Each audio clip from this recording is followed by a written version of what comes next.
Hello, welcome everyone in excellence classes. और हम लोग कल देखे थे कि यूपीएसआई लॉ सिलेबस 30 मार्क्स का है, उसका क्या क्या सिलेबस है, सिलेबस का स्ट्रक्चर क्या रहेगा और 30 मार्क्स स्कोर करने के लिए आपको क्या क्या पढ़ने रहेंगे, जैसे human rights, fundamental right, directive principle, traffic rule, right to defence, ST SC reservation law, wild and environmental law, principle of crime, national issue, law related to women and child, general knowledge related to constitution and constitutional amendment, how it is possible in parliament and how government can amend constitution. Then आगे हम लोग आज देखेंगे कि जो human right का context है, human right का जो कॉन्टेक्स्ट है और इंट्रोडक्शन पार्ट उसका यूएन में या इंटरनेशनल में क्या पॉसिबिलिटीज है या क्या उसका स्ट्रक्चर है। तो ऑन 10 दिसंबर यहां पे देखिए, वन सेकेंड,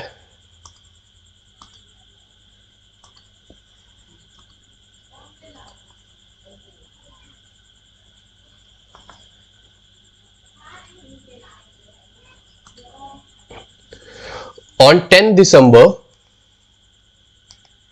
देखिए, ऑन 10 दिसंबर 1948 में UN, the general assembly of united nation, adopted and proclaimed the universal declaration of human right as under. मतलब अगर आपसे क्वेश्चन, ये फर्स्ट क्वेश्चन ही यहां से बनता है कि on which date the general assembly of united nation adopted the human right universal declaration. अगर आपको 10 दिसंबर 1948 आता है, 12 दिसंबर 1948 आता है, 15 जनवरी 2012 आता है, या कोई एक और डेट आ जाता है, 4 फरवरी 1994, कुछ भी आ जाता है, तो आपको ऑन 10 दिसंबर 1948 टिक लगाना है। तो ह्यूमन राइट्स में यहां पे फर्स्ट पॉइंट पे ही क्वेश्चन निकल कर आता है और ये पूछा जा सकता है कि यूएन ने ह्यूमन राइट डिक्लेरेशन कब किया था। ह्यूमन राइट्स का जब आप लॉ पढ़ रहे हो और वहां से अगर क्वेश्चन फ्रेम करने मुझे मिले तो मैं फर्स्ट ही क्वेश्चन ये पुट डाउन करूंगा कि on which date the General Assembly of United Nations adopted and proclaimed the Universal Declaration of Human Right। तो आंसर होगा on 10 दिसंबर 1948। Then after that एक और सेकेंड पॉइंट आता है ऑल ह्यूमन बींग्स, और उन्होंने क्या प्रोक्लेम किया था, वो क्या बताए थे। उन्होंने बताया कि all human beings are born with equal and inalienable right and fundamental freedoms. मतलब जितने भी ह्यूमन बींग्स जन्म लेंगे इस पृथ्वी पे, उनके साथ कुछ ना कुछ इनहेरेंट राइट और कॉन्स्टिट्यूशनल राइट उसको कुछ ना कुछ मिले रहेंगे जो उन्हें फ्रीडम से जीने का अधिकार देता है और इक्वल अपॉर्चुनिटी देती है। अगर मान लीजिए कोई राष्ट्रपति हुआ है, कोई भी बच्चा राष्ट्रपति के यहां जन्म ले रहा है या कोई बच्चा एक गांव में जन्म ले रहा है, तो क्या यह जरूरी है कि अगर पोलियो का टीका राष्ट्रपति के बच्चे को लग रहा है तो गांव में जो बच्चा जन्म लिया है उसको नहीं लगेगा? तो ये तो अनइक्वल अपॉर्चुनिटी हो गई विथ बॉन्ड, जो भेदभाव हो गया। तो यूएन ने डिक्लेयर किया था और ये पहले होता था। अगर मान लीजिए हिटलर की समय की बात करें या अंग्रेज के समय की बात करें, चार्टर रूल या ब्रिटिश रूल, तो उसमें जो इंग्लैंड के जो बच्चे थे या इंग्लैंड के जो या उनके शासक के यहाँ या उनके रेगुलेटर या उनके जो वहां काम करते, तो उनके यहां जो कोई बच्चा बॉर्न करता था या कोई भी पैदा लेता था तो उनको एक स्पेशल राइट मिलता था और भारतीय को एक स्पेशल राइट नहीं मिलता था, जो वहां पे एक भेदभाव लाता था। लेकिन जब यूएन का गठन हुआ तो यूएन ने 10 दिसंबर 1948 में एक प्रोक्लेम लाया कि जितने भी इस पृथ्वी पे बच्चे या कोई भी जन्म लेंगे उन सभी को समान अधिकार रहेगा, जो उनको फंडामेंटल फ्रीडम्स देगा। Then second point, the united nation is committed to upholding,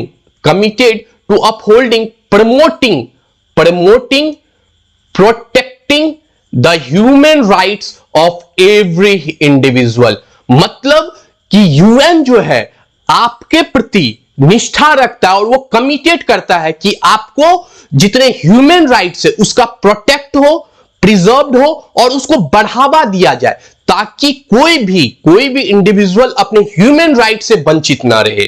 तो आपसे सेकंड क्वेश्चन ये पूछा जा सकता है कि the proclamation of the human rights of UN first All human beings are born with equal and inalienable right and fundamental freedoms. All human beings are born with equal rights but not with a fundamental freedom. Second option. या third option पूछा जाएगा, all human beings are born with unequal and inalienable right and fundamental freedom, या none of these. तो आपको answer first लगाना है, all human beings are born with equal and inalienable right and fundamental freedom. Then आपको question पूछा जाएगा, United nation not promote the human right of every individual.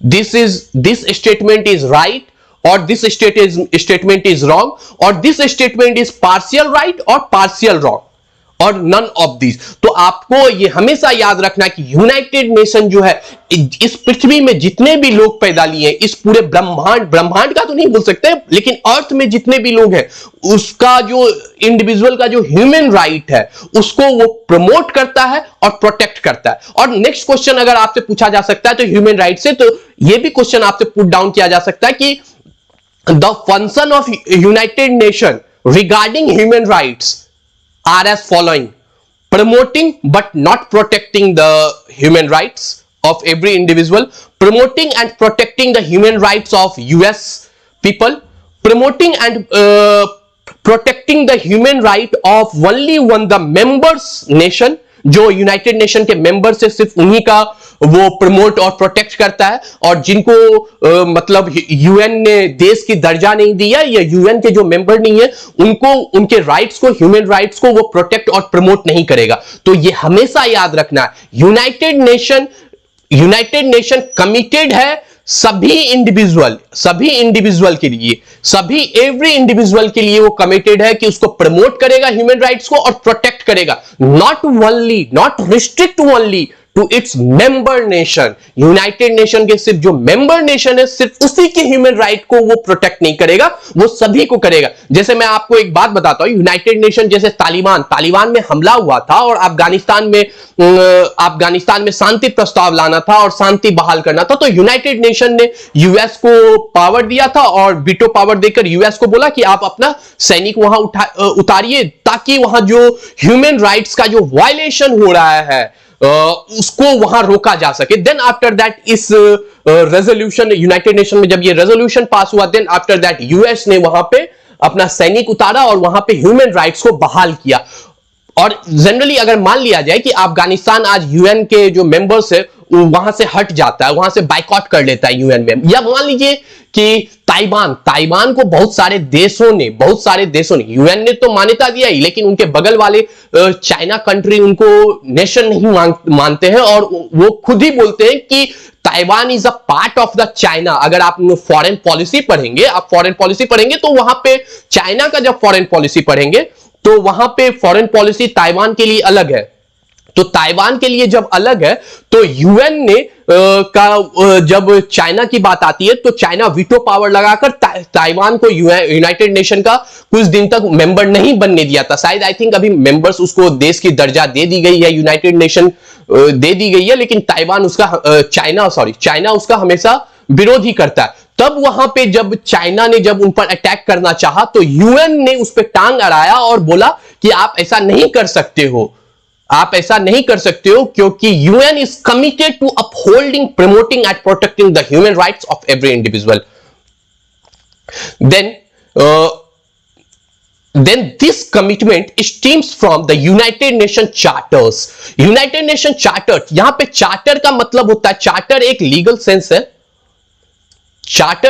Sense है जिसका मतलब होता है लॉ. चार्टर जो, या बोल सकते हैं आप उसका रूल एंड रेगुलेशन, उनके जो नियम और कानून है. यूनाइटेड नेशन का जो कॉन्स्टिट्यूशन बना हुआ है, चार्टर डॉक्यूमेंट जो बना हुआ है, या आप बोल सकते हैं कॉन्स्टिट्यूशन जो यूएन का बना हुआ है, उसमें उनको कमिटमेंट किया हुआ है कि यूनाइटेड नेशन जो है सभी इंडिविजुअल का ह्यूमन राइट्स को प्रमोट एंड प्रोटेक्ट करेगा. तो नेक्स्ट क्वेश्चन अगर बनता है कि यूनाइटेड नेशन जो है उसके चार्टर में क्या लिखा हुआ है कि वो प्रमोट या प्रोटेक्ट करेगा human rights of every individual, तो यस. और अगर नेक्स्ट क्वेश्चन आता है कि the commitment to upholding the promoting and protecting the human rights of every individual is comes from United Nation Article of Association, United Nation Rule and Regulation, या United nation chartered document, या none of these. तो आपको answer tick लगाना है United nation charter. Charter means document which is a supreme documents which is available in the office. Charter का मतलब ये होता है, चार्टर्स एक लीगल वर्ड है जिसको बोलते हैं supreme document. Then charter which the faith of the people of the world, fundamental human rights in the dignity and worth of the human persons. Means जो चार्टर उसके डॉक्यूमेंट है वो बताता है कि हर ह्यूमन राइट्स का जो डिग्निटी है और उसकी जो वर्थनेस है वो मेंटेन रहे हमेशा. तो यूनाइटेड नेशन या इंटरनेशनल व्यू में अगर हम ह्यूमन राइट्स की बात करें तो ह्यूमन राइट्स को कौन प्रोटेक्ट करता है इंटरनेशनली? United nation. और ये जो डिक्लेरेशन आया था यूनाइटेड नेशन का वो कब आया था? तो 10 दिसंबर 1948. और वो क्या डिक्लेरेशन था कि वो सभी जितने भी इंडिविजुअल है सभी का वो फंडामेंटल फ्रीडम और इक्वल राइट जो इनएलिएनेबल राइट्स है जिनको बाय बर्थ मिला हुआ है उनको उसको वो प्रोटेक्ट करेगी, या कॉन्स्टिट्यूशन से मिला हुआ है कहीं ना कहीं से उसको राइट्स मिला हुआ है, या तो कॉन्स्टिट्यूशन के उसके कंट्री के संविधान से या उसको बाय बर्थ मिला हुआ उसको वो प्रोटेक्ट करेगी. और उसके बाद यूनाइटेड नेशन क्या कमिटमेंट करती है, कैसे प्रोटेक्ट करेगी, कैसे उसको बना के रखेगी? तो उसको प्रमोट करेगी और प्रोटेक्ट करेगी in any way human rights को, in any way of every individual. और ये जो कमिटमेंट है ये कहां से आया है? तो यूनाइटेड नेशन का चार्टर डॉक्यूमेंट जो है वहां से इसको रिफॉर्म्स किया गया है, रिफ्रेम्स किया गया है, ताकि सभी जो दुनिया में जितने भी वर्ल्ड में जितने ह्यूमन राइट्स है उसका डिग्निटी मेंटेन हो सके और सभी ह्यूमन पर्सन का वर्दीनेस और मेंटेन हो सके. देन अगर इंडियन कॉन्टेक्स्ट की बात करें तो इंडियन कॉन्टेक्स्ट में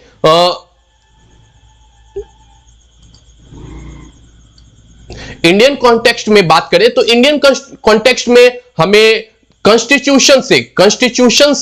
constitution of India is federal in nature's. Constitution से ह्यूमन राइट्स का हमें जो पावर है वो मिलता है और यहीं से लॉ, ह्यूमन राइट्स का लॉ निकलकर आता है. ह्यूमन राइट्स का लॉ निकलकर आता है. यहां पे फर्स्ट पॉइंट है the constitution of India is federal in nature. अब यहां पे बात आती है फेडरल मतलब क्या होता है, what is meaning by the federal. तो सबसे पहले मैं आपको यह बात बताना चाहूंगा, कॉन्स्टिट्यूशन जब पढ़ते हैं तो फेडरल का मीनिंग होता है dual government, distribution of the power, written constitution and authority of court. ये इसका फीचर्स है. लेकिन फेडरल का जो व्यू है, फेडरल एंड यूनिटरी का जो व्यू है वो केशवानंद भारती, एक केस है आप लोग नोट डाउन कर सकते हैं और ये बड़ा लाजवाब केस है. आप देखेंगे तो ये बड़ा लाजवाब केस है और आप इसका सुने भी होंगे क्योंकि हाल फिलहाल में केशवानंद भारती जी का देहांत हुआ था.